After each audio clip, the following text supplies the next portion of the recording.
And what if I do? In many cases, a spell can be uncast. You, as a witcher, can uncast spells in many cases. I can. You want me to try? No, I don't. The monster opened his jaws and poked out his tongue, 2 span long and very red. Surprised, dude, hasn't it? That it has, admitted Geralt. The monster giggled and lounged in his armchair. I knew that would, he said. Pour yourself some more. Get comfortable, and I'll tell you the whole story, witcher or not. You've got an honest face, and I feel like talking. Pour yourself more. There's none left. Pox on it! The monster cleared his throat, then thumped the table with his paw again. A large earthenware demijohn in a wicker basket appeared next to the 2 empty carafes. From nowhere, Nivellen tore the sealing wax off with his teeth. As no doubt you've noticed, he began, pouring the wine. This is quite a remote area. It's a long way to the nearest human settlement. It's because you see, my father, and my grandfather too, in his time didn't make themselves particularly loved by our neighbors, or the merchants using the highway. If anyone went astray here, and my father spotted them from the tower, they lost, at best, their fortune. And a couple of the nearer settlements were burned because father decided the levies were being paid tardily. Not many people liked my father, except for me, naturally. I cried awfully when what was left of my father after a blow from a 2-handed sword was brought home on a cart one day. Grandpa didn't take part in robbery anymore because ever since he was hit on the head with a morning star, he had a terrible stutter. He dribbled and rarely made it to the privy on time. As their heir, I had to lead the gang. I was young at the time, Nivellen continued. A real milksop, so the lads in the crew wound me around their little fingers in a flash. I was as much in command of them as a fat piglet is of a pack of wolves. We began doing things which father would never have allowed had he been alive. I spare you the details and get straight to the point. One day we took ourselves as far as Gullybolt near Mert and robbed a temple. A young priestess was there too. Which temple, Nivellen? Fox only knows, but it must have been a bad one. There were skulls and bones on the altar, I remember. And a green fire was burning. It stank like nobody's business, but to the point. The lads overpowered the priestess and stripped her, then said I had to become a man. Well, I became a man, stupid little snot that I was, and while I was achieving manhood, the priestess spat into my face and screamed something. What? That I was a monster in human skin. That I'd be a monster in a monster skin. Something about love, blood. I can't remember. She must have had the dagger. A little one, hidden in her hair. She killed herself. And then we fled from there, Geralt. I'm telling you, we nearly wore our horses out. It was a bad temple. Go on. Then it was as the priestess had said. A few days later, I woke up, and as the servants saw me, they screamed and took to their heels. I went to the mirror, you see, Geralt. I panicked, had some sort of an attack. I remember it almost through a haze. Put it briefly, corpses fell. Several. I used whatever came to hand, and I'd suddenly become very strong. And the house helped as best it could. Doors slammed, furniture flew in the air, fires broke out. Whoever could get out ran away in a panic. My aunt and cousin, the lads from the crew. What am I saying? Even the dogs howled and cowered. My cat, Gluten, ran away. Even my aunt's parrot kicked the bucket out of fear. I was alone, roaring, howling, going mad, smashing whatever came to hand, mainly mirrors. Evelyn paused, sighed, and sniffed. When the attack was over, he resumed after a while. It was clearly too late. I was alone. I couldn't explain to anyone that only my appearance had changed. That although in this horrible shape, I was just a stupid youngster sobbing over these servants' bodies in an empty manor. I was afraid they'd come back and kill me, for I could explain. But nobody returned. The monster grew silent for a moment and wiped his nose on his sleeve. I don't want to go back to those first months, Geralt. It still leaves me shaking when I recall them. I'll get to the point. For a long time, a very long time, I sat in the manor, quiet as a mouse, not stirring from the place. If anyone appeared, which rarely happened, I wouldn't go out. I'd tell the house to slam the shutters a couple of times, or I'd roar through the gargoyle. That was usually enough for the would-be guests to leave in a hurry. So that's how it was, until one day I looked out of the window, one pale dawn, and what did I see? Some trespasser stealing a rose from my aunt's bush. And it isn't just any old rose bush. These are blue roses from Nazir. It was grandfather who brought the seedling. I flew into a fury and jumped outside.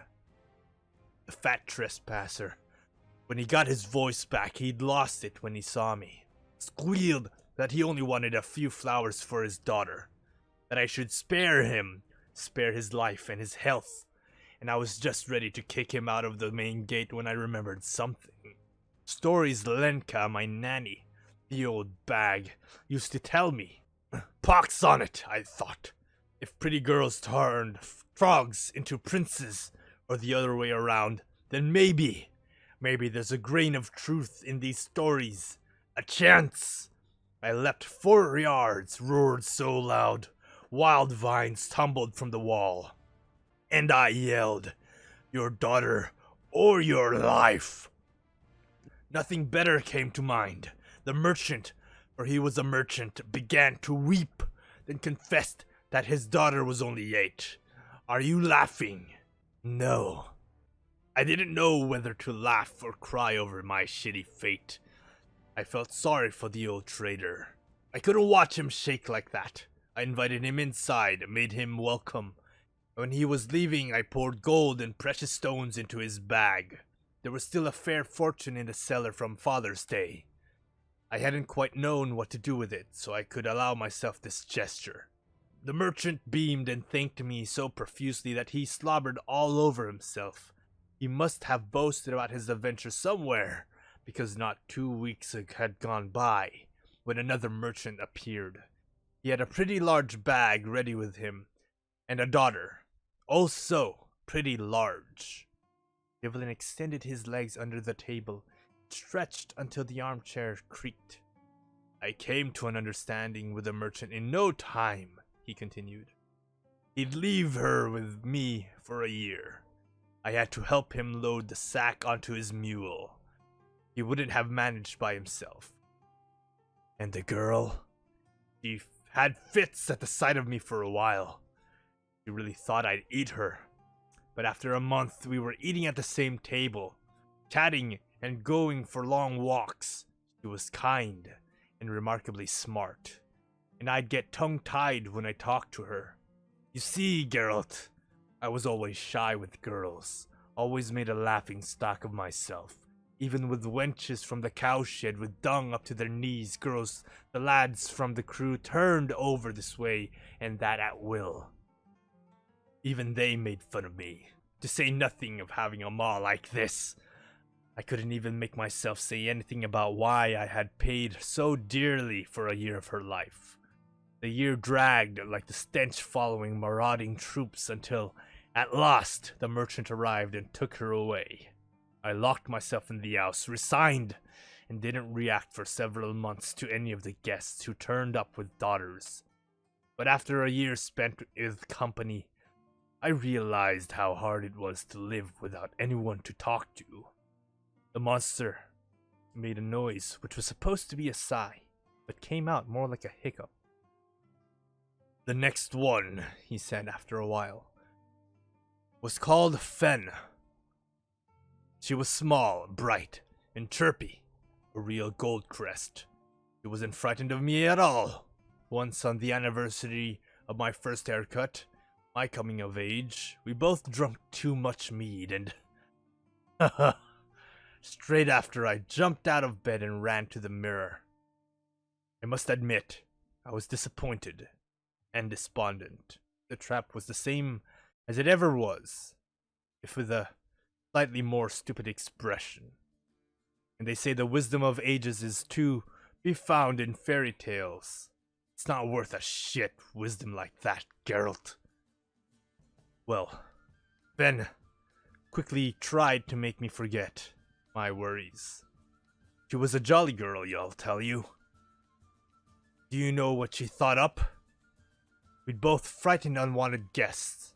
Imagine, a guest like that enters the courtyard, looks around, and then with a roar I charge at them on all fours, with Fen completely naked, sitting on my back and blowing my grandfather's hunting horn.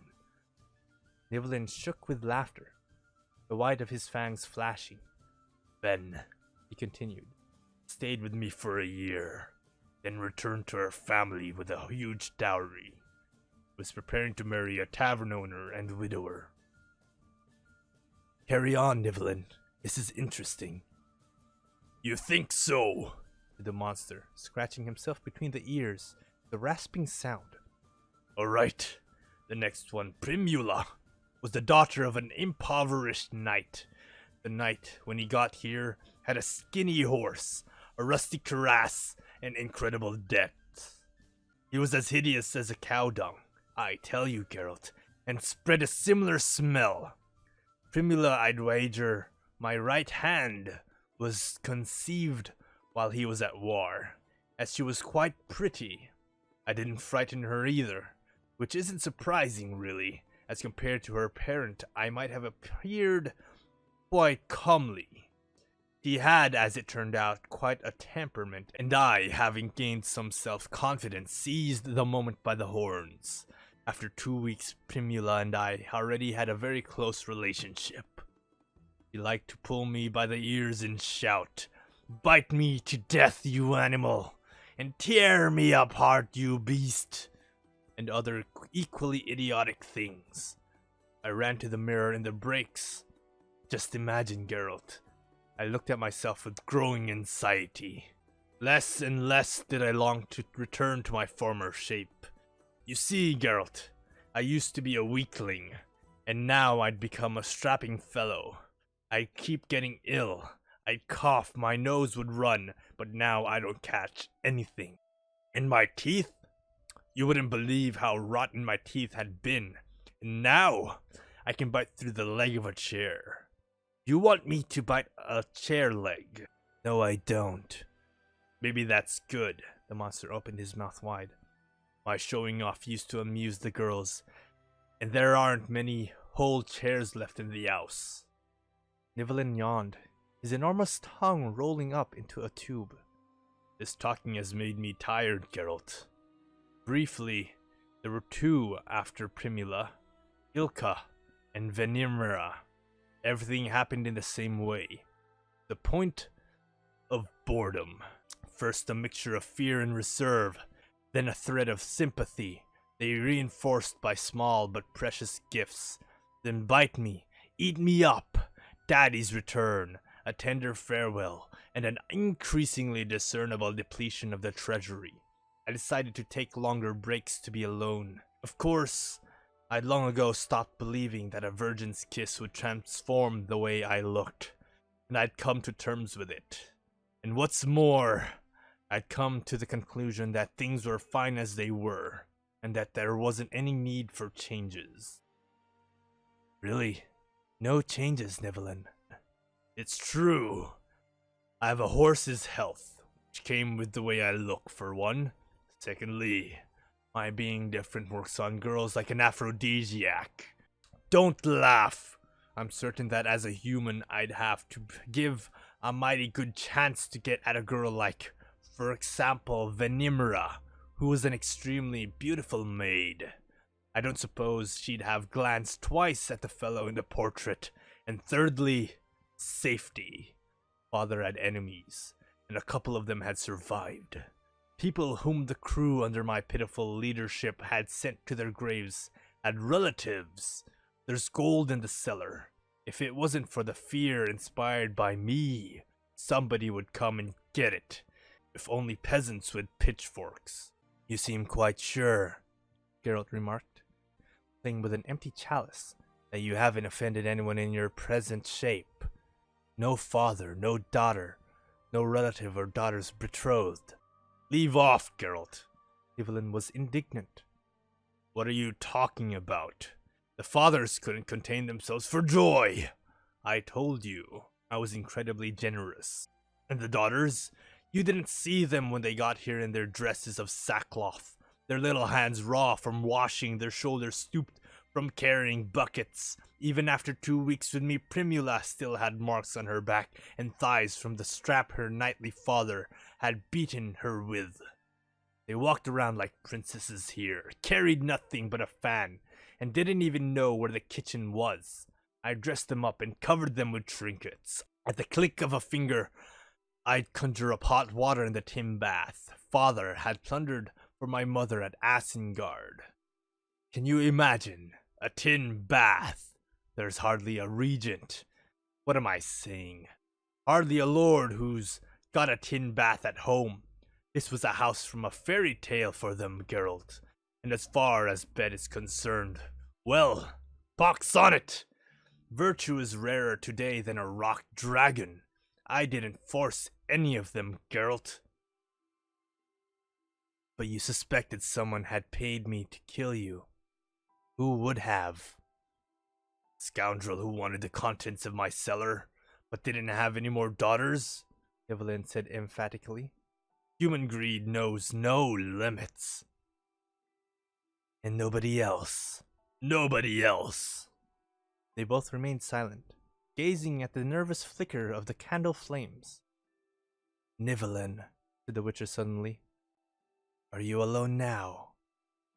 Witcher, answered the monster after a moment's hesitation, I think that in principle I ought to insult you, take you by the neck, and throw you down the stairs. Do you know why?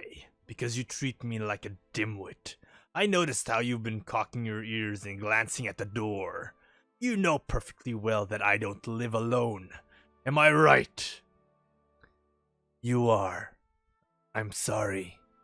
Pox on your apologies. Have you seen her? Yes, in the forest by the gate. Chihuai merchants and daughters have been leaving here empty-handed for some time. So you do know about that too. Yes, she's the reason. Do you mind if I ask whether... Yes, I do mind. Silence again. Oh well, it's up to you, the Witcher finally said, getting up. Thanks for your hospitality, dear host. Time I was on my way. Quite right. Nivelin also got up. For certain reasons, I can't offer you a room in the manor for the night, and I don't encourage you to spend the night in these woods. Ever since the area's been deserted, it's been bad at night here. You ought to get back to the highway before dusk.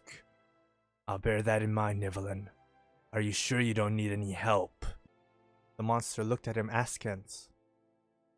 You think you could? You think you could help me? You'd be able to lift this from me? I wasn't only thinking about that sort of help. You didn't answer my question, although you probably did. You wouldn't be able to. Geralt looked him straight in the eyes. You had some bad luck, he said. Of all the temples in the Gellibold and the Ninmar Valley, you picked the Church of Koram Ag Terra, the lion-headed spider. In order to lift the curse thrown by the priestess of Koram Ag Terra, you need knowledge and powers which I don't possess. And who does? So you are interested after all. You said things were fine as they are. As they are, yes, but not as they might be. I'm afraid that... What are you afraid of? The monster stopped at the door to the room and turned. I've had enough of your questions, Witcher. But you keep asking instead of answering mine. Obviously, you've got to be asked in the right way. Listen. Some time now, I had a hideous dream. Maybe the word monstrous would be more accurate. Am I right to be afraid? Briefly, please. Have you ever had muddy feet after waking from a dream? Conifer needles in your sheets? No. And have... No! Briefly, please. You're rightly afraid. Can anything be done about it? Briefly, please. No. Finally. Let's go. I'll see you out. In the courtyard, as Geralt was adjusting the saddlebags, Nivellen stroked the mare's nostrils and patted her neck. Roach, pleased with the caress, lowered her head. Animals like me, boasted the monster. And I like them too. My cat, Glutton, ran away at the beginning, but she came back later. For a long time, she was the only living creature who kept me company in my misfortune. Verena, too. He broke off with a grimace. Geralt smiled. Does she like cats too? Birds. Nivellen bared his teeth. I gave myself away. Pox on it. But what's the harm? She isn't another merchant's daughter, Geralt, or another attempt to find a grain of truth in old folks' tale. It's serious. We love each other. If you laugh, I'll sock you one. Geralt didn't laugh. You know, your Verena, he said, is probably a Rusalka. I suspected as much. Slim, dark. She rarely speaks, and in a language I don't know. Doesn't eat human food. She disappears into the forest for days on end, then comes back. Is that typical? More or less? The Witcher tightened Roach's girth strap.